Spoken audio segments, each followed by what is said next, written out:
রাজ্যে 12 ডিসেম্বর থেকে 15 ডিসেম্বর অনুষ্ঠিত হবে 68তম জাতীয় স্কুল গেমস 2024-25-এর অনূর্ধ্ব 17 বালিকা বিভাগে জুডো প্রতিযোগিতা।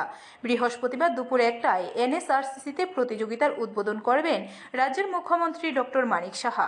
বুধবার মহাকরণে সাংবাদিক সম্মেলন করে এই সংবাদ জানান ক্রীড়া মন্ত্রী টিঙ্কু রায়। আরও জানান, প্রতিযোগিতায় 27টি রাজ্য ও 4টি সংগঠনের পক্ষ থেকে খেলোয়াড়রা অংশগ্রহণ করবে।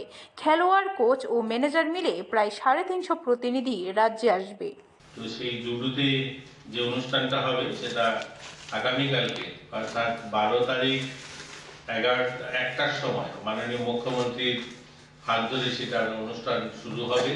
আমাদের রাজ্যে যারা জুডোতে যারা প্লেয়াররা আছে, ছেলেরা বা মেয়েরা, ভালো রেজাল্ট গোটা দেশে যেখানে যেখানে তারা পার্টিসিপেট করেছে ভালো রেজাল্ট করেছে, তাই আশাবাদী যেহেতু আমরা এটা হোস্ট করছি আর আমাদের নিজেদের রাজ্যে তারা খেলবে, একটা ভালো তারা প্রদর্শন করবে, তারা ভালো একটা সুনাম অর্জন করবে।